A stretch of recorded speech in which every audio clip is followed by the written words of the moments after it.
Welcome, everybody, to the Significant Coaching and Recruiting webinar series. Tonight, we have a great guest, Dr. Rich Dunsworth. I'll get to Rich here in a second, but we're going to talk about college admissions and financial aid, just because we understand so many families just don't know how it works. And Rich was a first generation student. I was a first generation student. And we want to make sure whether you've had 5 children go through the college process or this is your first, you understand that it's not as overwhelming as it seems. And we're going to try and simplify it as we go. Just a little bit about me. Matt Rogers. I was a head college coach and athletic director for the better part of 12 years. Then I was a college scout. And over the last couple of years, I've started working with families individually and consulting with colleges and universities. And I wrote a little book called Significant Recruiting that Dr. Dunsworth was kind enough to contribute to, and wrote a great piece in the book. So if you're interested in that, I'll give you the opportunity to get into that after our webinar. Dr. Dunsworth is the president of the University of Ozarks. 11 years, Rich? 12. 12. 12 years. And if you happen to have been in Arkansas on the campus of University of Ozarks 12 years ago, and you happen to go back now, I don't think you would recognize it. Would you agree?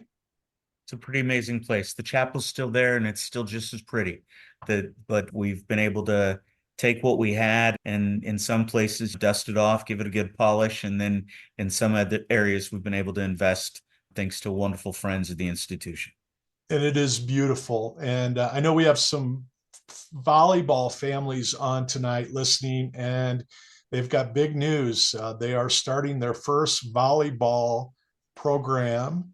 Yes, it will be NCAA Division III sport. And historically, we haven't had volleyball due to pressures on our gymnasium, but we built a new outdoor complex for softball, baseball, and soccer, which has allowed all those teams to move to their outdoor locker rooms that are right next to their facilities, releasing some pressure on our gym. And we've announced the adding of the program. We'll have the coach hired shortly after the first of the year, and he or she'll have 6, 7, 8 months on the ground prepping and getting ready to start, and we'll compete in the fall.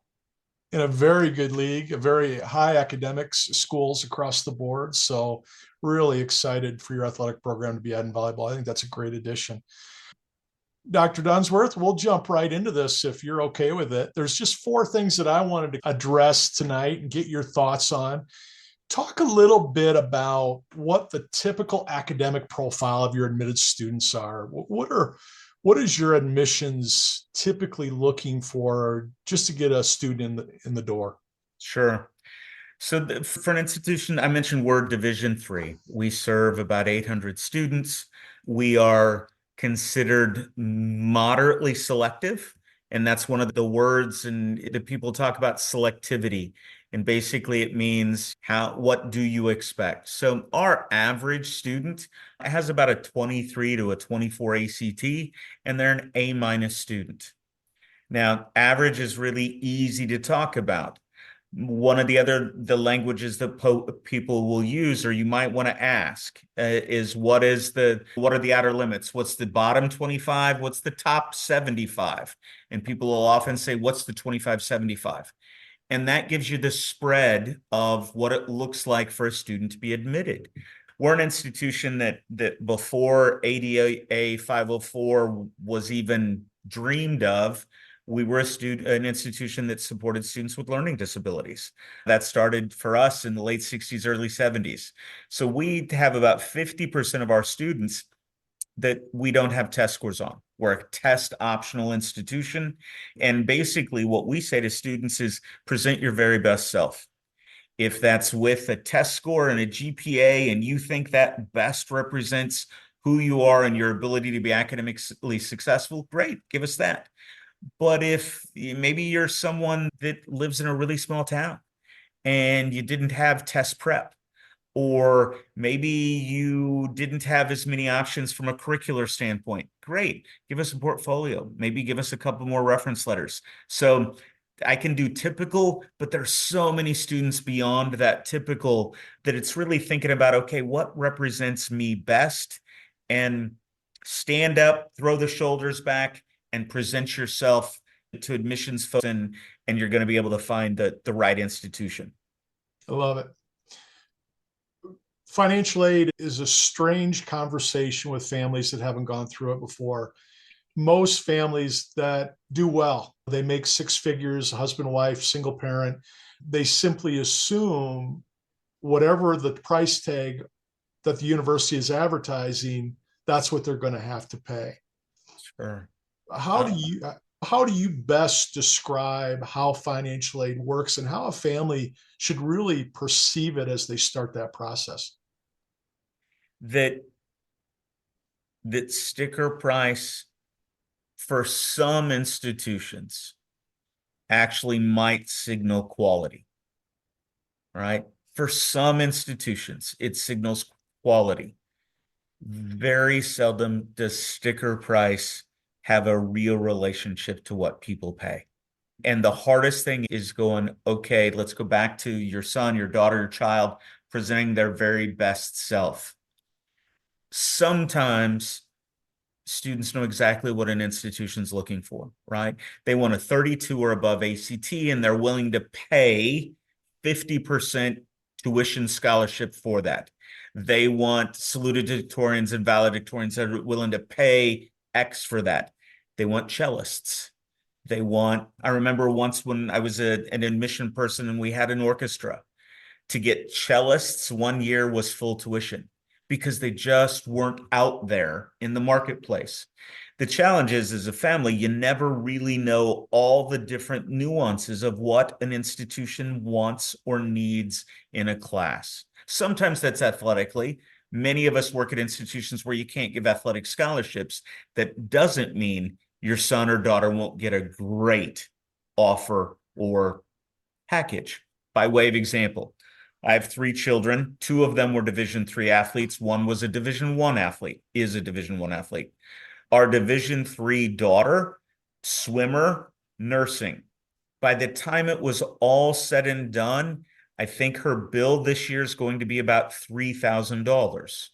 She was supported because of her grades, her leadership skills, that she was a certified nursing assistant at a long-term care facility at a hospital. They loved all of that and just kept stacking scholarships on top of it. And her GPA was great, but her test scores were only really average. Almost all students get some kind of financial aid nowadays. It's just, what kind is it? Is it a scholarship? Is it a grant? Please know that those 2 words sometimes trip people up. Scholarship means you're not going to pay it back. Grant means you're not going to pay it back. And then always watch out for what people are doing as it relates to loaning up students. Yeah. Let's talk a little bit about institutional grant and really what that means and why you have it. Yeah. And what its purpose is. Sure. So for an institution like ours, we were founded in 1834. We were in what was the Indian Territory, right? And then the state lines came later. So when we were founded, luckily some folks put some resources behind to help prepare teachers. So for example, we've got a program where a student comes in, they do everything they need to do, and they say, hey, but I want to teach, and I want to teach in Arkansas. We have an institutional grant that slides in there and meets all of their need financially if they commit to teaching in the state of Arkansas for 4 years. It's somewhat rural healthcare. Doctors and some professions that go, if you're willing to work in rural America, if you're willing to do this, some institutional grant will slide up there. So for us, it's about our mission. It's about who we educate. It's about our ability to influence maybe prior inequities, right? Whether that's working with students that maybe haven't studied a discipline. Up until recent changes, we had some scholarships like that for women in science. Why? Because you see a downtick in women in science about the time they come out of junior high, early high school. So because some alums who were women in science said, hey, I want to leave some scholarship dollars for you to encourage more women to study science. And that's where for any of your families, Matt, that great, you're not great outside hitter in volleyball, but you're also wanting to study chemistry. Many schools, the chemistry will get you more money than the outside volleyball hitter, unless you're 6'2", 6'3", and can really pound the ball. I think that's the hardest part about being a parent is we're so used to looking at a price tag and going, gosh, how are we going to find that money? We've got to, whether it's club sports, whether it's high school activity fees, whether it's the chess club, or we want to do an ACT, SAT prep exam. We look at the price tag and we assume that's what we got to pay. But at the end of the day, what your price tag is really going to be dependent on what kind of a person, what kind of a student, what kind of an athlete you've been over the last 4 years to say, I deserve something. I've earned the right to make this cheaper. So for all of your families, for anybody, there's a website. It's sponsored by the Department of Education, IPEDS, IPEDS.gov, where you can look up any institution in the United States, and you always want to look, and it says what the average actual student paid, what the average amount any student paid, and it typically gives you the last 3 years, right? Now, I would go nobody's average, but at least gives you a place to start. And one of the things I would say to parents too is we're seeing anxiety and stress and worry of our students at a level that I sure thought I worried as an undergrad, but it's nothing like what we're seeing now. And the number one or number two worry is money. And what I'd say is, one, look the information up and then please have conversations with your student. They're worrying about mom and dad. They're worrying about grandma and grandpa. And that sometimes that worry causes them to do things they shouldn't do. What do I mean by that? Great. They stretch as far as they can to make it affordable that freshman year. And then they try to work 20 hours, 30 hours, 40 hours, and they might as well be lighting that money on fire. Because in that first semester, that first year, their primary job needs to be school. And if you think about that tuition dollar, what it's costing, and I know we all go, oh, they'll work and they'll add more and they'll add more. It doesn't work that way. For those of us that are multi-generational, yeah, I worked enough in college to pay maybe a semester of tuition. Those days are gone. So now it's how do we think about summer school? How do we think about summer jobs to maybe get my walking around money, but that our students really are stressing about how to pay for it. And I'm one that says, let's get it on the table. What can we afford? What's reasonable? Schools now, most of them will do year-round payment plans for families that just want to get on a nice cycle. But yeah, on the advice side, if you're having to stretch really hard that first semester, that first year, start asking questions about what costs haven't you included? How many classes have fees? How many things are not included in that first bill?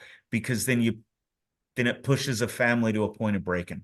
And Right. And nobody in education wants to see that. No. And I would assume your financial aid staff is built to ask additional questions to a family if they do come back. So they'll ask, are you taking care of a loved one? Does grandpa and grandma live with you? Do you have any overhead? Do you own your own business? So right? And that's a great point, Matt. And it's one of those that sometimes I think we're proud, right? We're proud of taking care of our families. And if a relative stranger is, tell me anything you need to know, you go, what do you need to know? But yeah, atypical medical costs for a year, something catastrophic that happens. And this goes after you get there. Tell them they can't always help, but sometimes they can go, oh, let's talk about this. For example, we had a family that lost a home for tornado.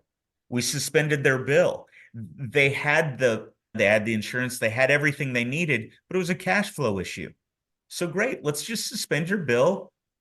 We'll all be right. But the only way we can do that is if families tell us what's going on. The rules are changing a lot. This last year, they're continuing to tweak it, they being the Department of Ed, where in some ways they're much more generous as it relates to private businesses, farms, land, retirement accounts. And when I say the Department of Ed, for folks that you hear a lot of lingo, FAFSA, free application for federal student assistance, student aid. It just opened. So if you've never done that before, you and your student ought to do that because it gives you a baseline of what you can expect in terms of gift assistance from an institution, or if you qualify for any other aid. And then there are a lot of state specific opportunities that come from that as well. And for everybody that's on, I'm going to throw the FAFSA website into the chat box just so you have it. Rich, give me the iPad's address again. It's ipeds.gov. I'm mostly confident. Okay. Because it's popping up when I put in iPads, it's popping up as the College Navigator, National Center for Educational Statistics. You got it. Thing. Okay. I'm going to put that in the chat box as well. Yeah, I guess it's nces.ed.gov. It's the old iPads, but and it's a great free tool that all higher ed must comply, and then they go out and get a bunch of our data from other sources. But it's a nice starter. It's a chance for students to see, okay, what was the median ACT scores, SAT scores, GPAs, so you can go, okay, what am I looking for? Is this a place I'm likely to get admitted to? And then when I do get admitted, what is it likely going to cost me to go to the school there? Let's talk a little bit about EFC and what that means to your institution and how the government is creating that. Because I always make a joke about it that you fill out the FAFSA and then a couple of weeks later, the government tells you what you can afford. So Matt used the phrase EFC, which used to be expected family contribution. The Department of Ed changed the form now, and it's SAI, and I don't even know what the new acronym stands for, but it's basically you feed a whole bunch of information into the government, all this stuff, and it comes back and the federal government says this family can afford X. And I'd say to the families, no family, very few families I have ever met agrees with what the federal government says. And they almost always go, the feds think I can pay what? They think, what do they want me to do to be able to write that check? And that's a point where in the old days, what folks would go is if your expected family contribution exceeded the cost of going to school there, it was assumed, okay, then you're a full pay family. You'll write a check, you're done. Those days disappeared in the 80s, and now it's, okay, what other scholarships are available? What is realistic in that number? The closer that number gets to zero, many institutions assume it's a pipe dream, right? If somebody says they can afford $1,000, more likely than not, no, they can't. That $1,000 means something dire is going to be needed to be given up at home. If it's a zero, basically the financial aid folks say the federal government has said the Rogers family cannot afford a single dollar for their student to go to school. It doesn't mean that student can't go to school. It means, hey, let's get creative. Let's layer as much state aid, federal aid. Here are your choices, right? That's where you'll see some students going, ooh, I might decide to start at a community college, or I might decide to live at home and commute, or, hey, how do I think about this? And then sometimes loan will slide into that, or sometimes you'll go, hey, because of my test scores, I'm going to go for a chancellor scholarship, or I'm going to go for a full ride scholarship. And they're still out there, just not as often as they were. Yep. It's a great question when you're on a campus tour, is to ask the folks going, how does this institution treat expected family contribution? Another further example, some institutions will go, great, how many do you have in school? Hey, your expected family contribution is $10,000, but you have a twin sibling, my children. Institutions would go, I assume 5 goes to the daughter, 5 goes to the son. The feds no longer automatically do that for you. I've seen institutions where they'll tell a parent, if you were ever going to go back to school the same time your child is for that same purpose. Because Makes some sense. institutions go, we don't care if you're going to a community college for a cert. We don't even care if your employer's reimbursing you for it. We split 50-50. But it's one of those, it's just a natural question. How do you treat it? And if they get dodgy on you, use that information however you would use it if you were trying to buy anything else, and Yeah. the salespeople won't tell you. Yeah. Yeah. I love it because you have to listen to your gut because I've worked at 5 different institutions. I know you've been at a number of 2. And depending on the leadership, how that family is treated when they call and ask those questions Yeah, really comes down to the human beings on the other side of the phone. that's exactly right, Matt. For most of us, that I think of this as an 80-year relationship, right? My alums are going to live to be 100, or let's say 98-ish.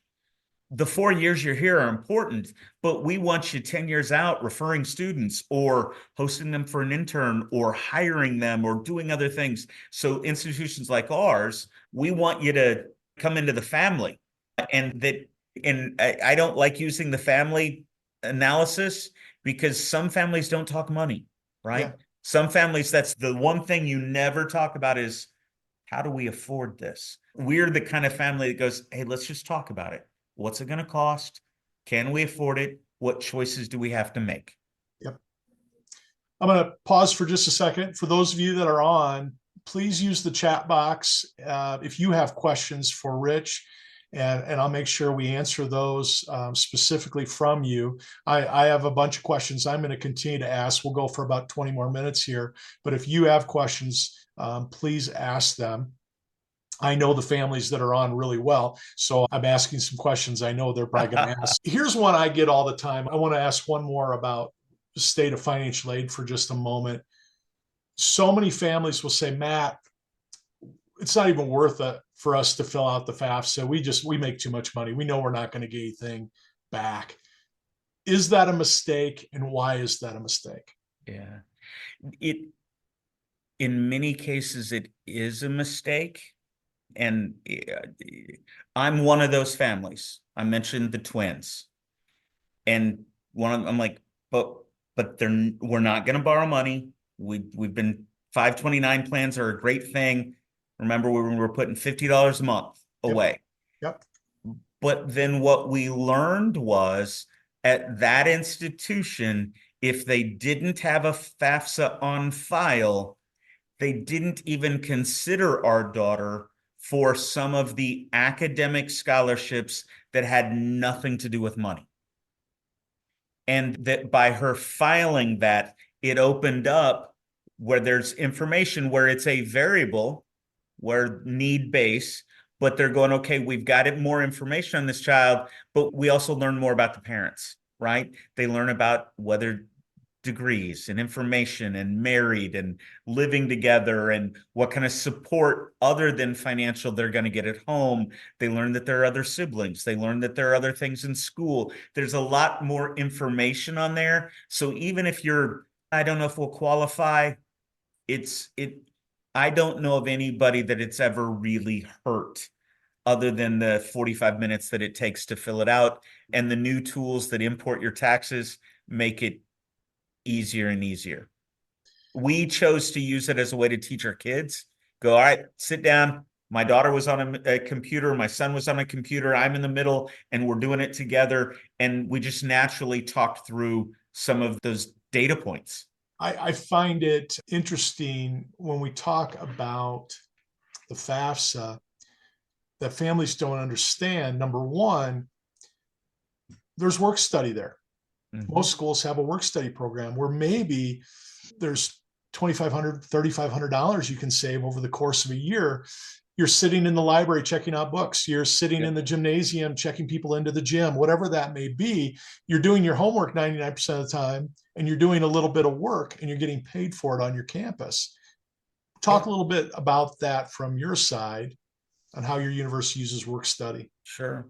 So work study, let's quick do a definition. When we use phrases like work study, the federal government gives the institution typically 25 cents on the dollar to employ students that have a financial need at such and such threshold. Most institutions spend significantly more than that 75 cents. For example, we spend for what we spend for federal work study eligible students, we double that amount for other students because there's some that are just out of the range. They filled out the FAFSA and their scores came back going, oh, they're eligible for some money, but they're not eligible for federal work study. Many of those students also need a job. Yeah. So most of us will do that. And campus-based jobs, most are 10 to 20 hours a week.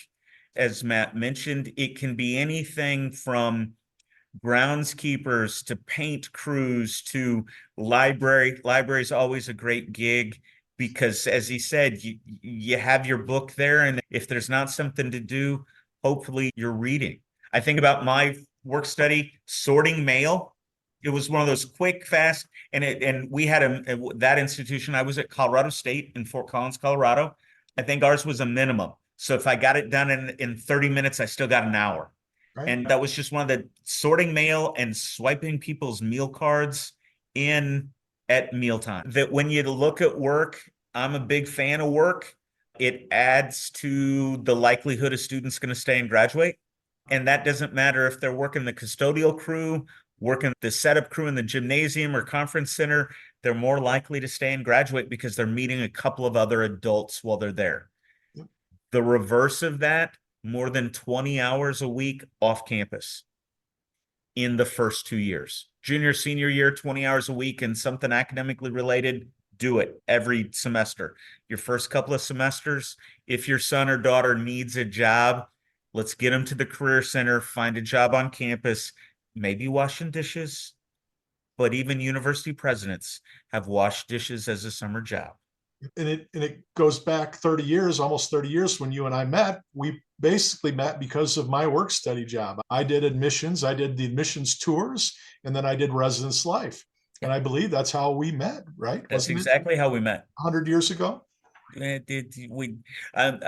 Quick, I was doing a session a while back and I made a comment about 20 years and somebody came up afterwards and they're like, hey, President Dunsworth, your math is a little off. And I'm like, what are you talking about? And they're going, you were talking about being at Colorado State in 1987. That wasn't 20 years ago. And then I'm like, you didn't have to call me out. And she's like, you sound like you don't know how to do math. And I'm like, but in my head, it was only 20 years ago that I was a college freshman. Oh yeah, I do have 20-year-old children now. That's right. Yes. And when I knew you, you didn't have any children. And I had more hair. You had, yes. And both of our hair was much darker back then. The other point I want to make about FAFSA, and this is something we never want families to think about this, but we just went through a major pandemic about 4 years ago. And many people lost their job, and people still are going to lose their job for whatever reason. When you fill out that FAFSA every year, you're preparing yourself for what may be the inevitable or what we hope never happens. Once you filled out that FAFSA, you're still eligible. You can go back to the government. You can go back to your school and say, hey, we've lost like you talked about the family that lost their home in a tornado. I have a bunch of families that lost their homes in the Maui fires in Hawaii. When you have that FAFSA, you can go back and say, hey, we don't have the money that we thought we had. We didn't have the money that's showing on our taxes last year. What can you do? Talk a little bit about that if that happens. Yeah, and this is one of the, I don't want to pick on our regulatory friends. It's one of the few that the language makes perfect sense. It's called a professional judgment. That the federal government, Department of Education, gives the financial aid directors on university campuses the ability to make a professional judgment. And there are metrics like audit. As long as they make fewer than X, it's assuming they're just making them. And I can think of anything from major storms where people have lost the roofs of their houses. Yes, where people have lost jobs, where something devastating has happened with a family. And the financial aid people can say, okay, but it doesn't have to rock your entire world. Let's keep your student in school. And typically that'll change and make them what's called Pell eligible, which brings the number down and makes them eligible for that five to now close to $7,000 of gift assistance from the federal government. And then in many states, there's comparable pools of money that can make that grow from, say, 5 to a total of 10. And it may not be permanent, but at least for that year, you get a professional judgment. Now, if a tornado hits your house every year, maybe something might go on and you go, ooh, that professional judgment isn't going to happen. But that's back to where if you fill out the forms and you talk to your financial aid staff and go, hey, we're doing great, but, and the buts can be devastating. And most of us just don't want to, we want to keep the kid in school, keep the young person going, and we're going to do what we can. And that gives you some concrete information to be able to do it. Yeah. I think the piece of advice, and you've touched on this, is put your humility, put your pride on the shelf, and don't be afraid to say, hey, this is hard for us. Is there more that you can do? Is there more we can apply for? And I'll make sure before we say goodnight, I'll put some scholarship links, some websites up here for if anybody wants to dive into those. If you already work with me, you're going to get those from me no matter what. But we'll get into that as we go. Exactly. And then many times, Matt, it's just saying, hey, here's my reality, or here's the reality of our family. And sometimes I worry with families, and we all want to give our kids the very best. But I mentioned three. We had three that, because of the twins, they were only a year apart academically.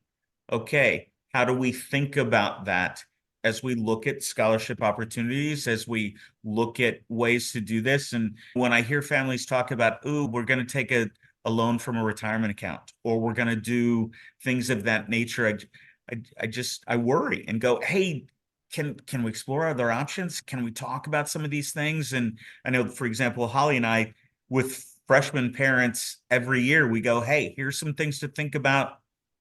Here's our personal cell phone numbers.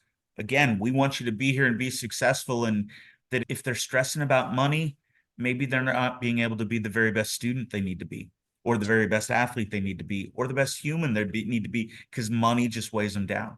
That's right. And that's the last thing you want. And I think across the board, I think most university presidents think that way, don't you? Wouldn't you agree?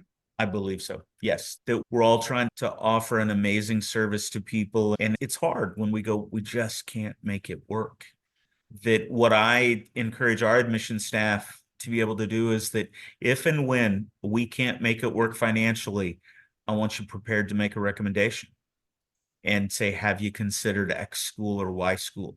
And that a family well enough to be able to say, hey, your student, because of something they do, you might be able to make this one work. I love it. We have a question from one of our parents, and I know you're Division III, so this may be you more from answering this more from a philosophy and an opinion and then having to deal with this every day. What are the pros and cons of the name, image, and likeness? Because I know you're playing a bigger role and with education, and I know you've thought about it enough. I know you and I have talked about it. Where do you see this NIL thing going? Matt. All right. So for our families that yes, have been Division III since leaving Colorado State, the University of Illinois. I've attended large brand institutions. I have a son that's a Division I runner. He's a cross country runner, distance. So I'm shocked that my above average distance runner gets a monthly check from an NIL cooperative alliance, whatever. I'm also just as annoyed when I get a text message from that cooperative going, don't you want to help these young people out and contribute to name brand institutions, NIL, so that we can support these kids? And I'm like, so you can write my kid a $50 check? What? So on the one side, I see that and I go, that's just dumb. But then I see it at the other end and I go, okay, hold it. Everybody's making money, but that family, right? If the institution, and there aren't many, it's a misnomer on how many institutions actually make money. Right. What I see those athletic programs, or for me, and this might get me thrown out of the club, when I see what some coaches are making and go, hold it. You're going to get a X million dollar buyout, or you don't even have to have a winning season and you're a millionaire, and your students may or may not graduate, and they're putting behinds in seats and they're making really people happy. Shouldn't they get something? Yes. And that makes sense in the abstract. But then when that something is millions of dollars and they're 18, and then we have agents involved and lawyers involved and accountants involved, and it feels like we've just thrown a bunch more money on the table for a bunch more people to try to control young people's lives. That's right. And it's, what are we trying to do? I get excited. What was it, the twin sisters in California that were volleyball players, that because of their Instagram and their social media, they monetize their name, image, and likeness. They're going to graduate college with no debt. They're going to have a nice goose egg nest egg to get started. Good for them. That's cool. 17-year-olds having NIL deals, that's just a farm team for football. It is. That's just a farm team for basketball. I remember hearing a speaker out of North Carolina a few years ago. She's like, why don't we just call it what it is and make the NFL and the NBA pay for it? That's right. So I don't know if I answered the question. It's one of these where it's a curious thing. And I think we're going to see my kid and two of his friends, as they were seniors, they were all looking Division I. Two out of the three did Division I. One did Division III. And they're going, Dad, would you hire us a marketing firm to help start building out our pages? And they were swimmers and runners that were accustomed to not wearing very much clothing. And I'm going there because that's where they instantly went. We'll model Speedos, we'll model shoes. And I'm like, no, I am not doing that. But it sells. Yeah, it does. And that's the twisted, perverted nature of it. Yeah, who would have thought we were ever going to have QR codes on jerseys that people could snap and add money into an account? Yeah, exactly. Exactly. And when I tell all of my friends and family, when you get that solicitation, delete it. Yeah. And they go, but Matthew's face is on it. Our kid, I'm like, I know his face is on it. Delete it. Yeah. Their athletic program is funded. They have really nice gear. They travel appropriately, and you do not need to write them a check. And that's why you want your alums to live to 100. Exactly. You want them to go out in the world, and you want them to be doctors and lawyers and CEOs and make millions of dollars and say, remember that place that got me started? Or how about kindergarten teachers? I think kindergarten teachers should get paid more. I think junior high teachers, anybody that works in junior high, should get hazard pay. But people laugh at me when I say things like that. I don't. I completely agree with you. I want to go for about 5 to 10 more minutes here, and then I know get you on under the world of how busy you are. I want to talk about supporting student success and some of the things that you and I have had really great conversations over the last 4 or 5 years about. And that's, how do we help these 17 and 18-year-olds get to a campus and learn how to be an adult, learn how to be a learner? Yep. What are you doing at the Ozarks? So if I've got a 17-year-old daughter, she's going to come to Ozarks next year, and she's no longer in my grips. I'm not waking her up, but we're not feeding her anymore. What are you doing from a support system to help those kids when they land? Sure. I'm going to do parent, and then I'm going to do the university. As your kid starts getting at that point, it's a great time to do almost like a family assessment. How good is our son and daughter at agency or self-advocacy? How good are they at raising their hands saying, I need help? And this is where it's really easy for me to do the twins. One tested easy, made straight A's. One worked hard and got straight A's as well, but had to really work at it. That one was really good at raising her hand, was really good at being able to walk in a faculty member's office and go, I don't fully understand this. The other one, who had never had to ask for help, first semester kicked him in the butt academically because he didn't know to go, yeah, office hours, what does that mean? And you go, office hours means generally that a faculty member, they're not sitting there waiting, but instead of doing their work, they're prepared for you to walk in, knock on the door, say, hey, I don't understand. Can you help me out?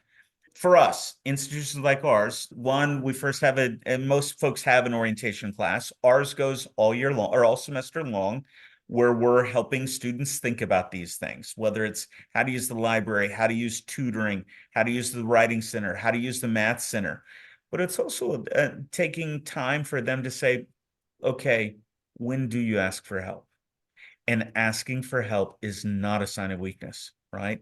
Asking your boss to clarify instructions is usually a sign of a good employee. Hey, boss, don't completely understand. What are we looking for in this?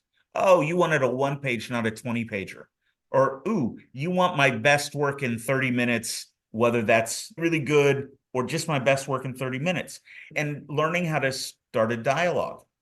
One of the things that I ask my students, especially my student athletes, would you ever not talk to coach for weeks on end?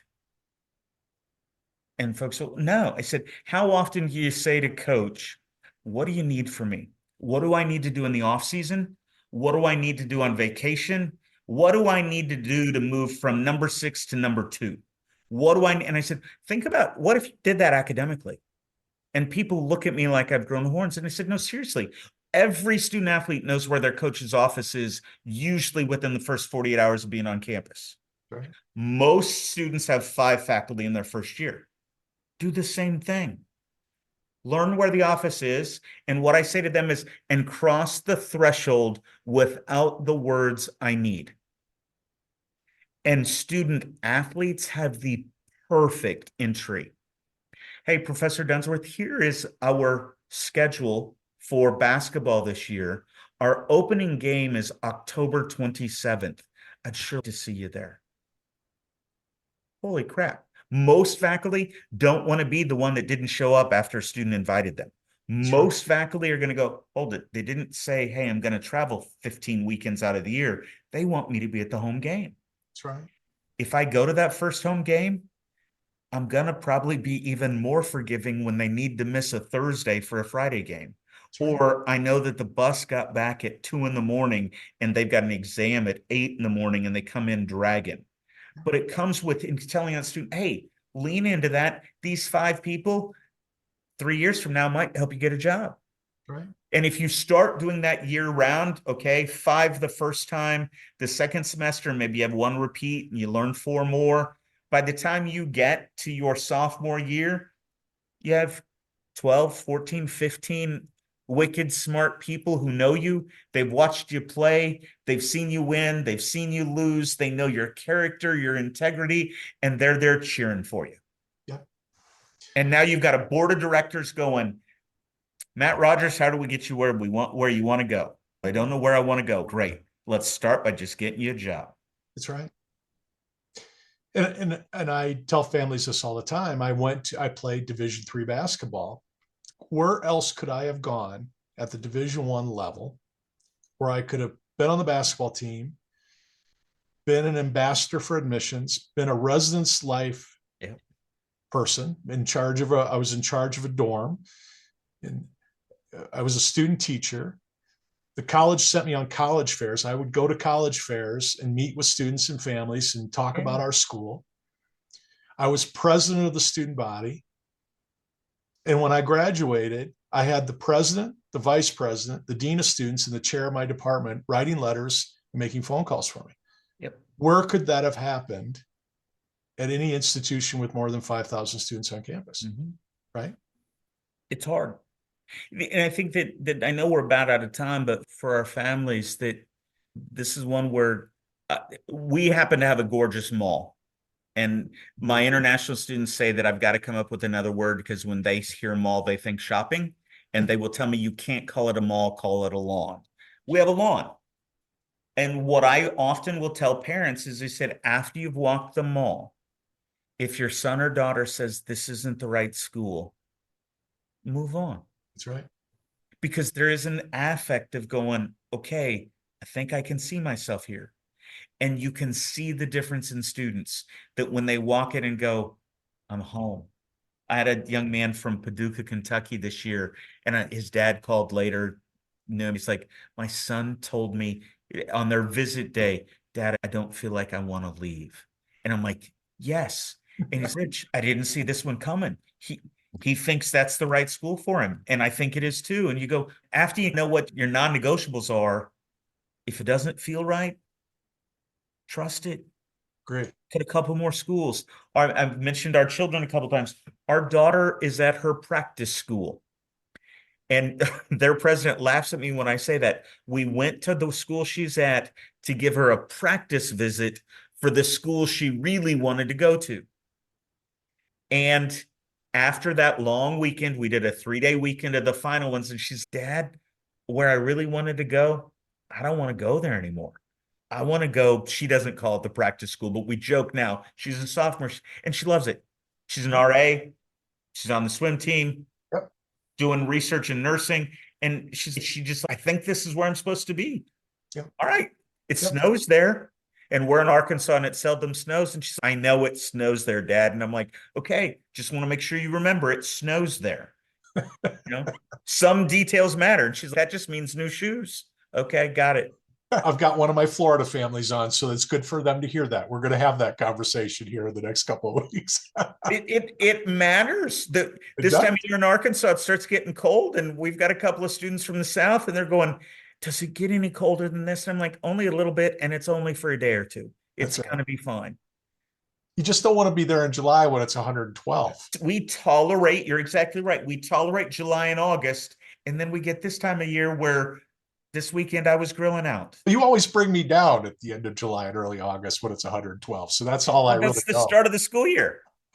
And it's when people would rather be inside listening to us than being outside. So yeah, that's exactly right. We've talked about that in terms of the academic schedule. In the old days, you took the summers off because everybody had to work. Right. For some of us, I think we'd rather be in school in the summer and then about October go, can I have about a 3-month break? Yeah. Or for me, I'd like that break in February and March so I can come home to Colorado and enjoy the snow a little bit. Yes. Yes. That's right. Dr. Dunsworth, as always, it was a pleasure. You're welcome, Matt. And know that if you get one of those questions and want to tag team it, we built this relationship over the last couple of decades. Feel free to keep using it. As you said, I'm a first generation college kid, and college changed the trajectory of my life. And if I can do that for other students, other young people and other families, I'll just keep doing it. That's why I respect you so much and care about you so much. I know everything you do is to make the lives of others better. So thank you for everything, and we'll be in touch. All right, buddy. Take care. Be well. That's a wrap for this episode of the Significant Coaching Podcast, webinar edition. I'd like to thank University of Ozarks President Dr. Rich Dunsworth for his wisdom and generosity while guiding families through the college admissions and financial aid process. We hope you walked away with some great advice and solutions for your student athletes. I encourage all families to give the University of Ozarks a hard look. It's a beautiful campus with an outstanding faculty and staff. If you're enjoying these conversations, please give a click to that subscribe button and share it with a friend. If you're a parent of a student athlete looking to play in college or a school administrator looking to help your families with their college recruitment, you can schedule a free strategy session with me at coachmattrogers.com. Thanks again for listening. Have a significant week, and goodbye until next time.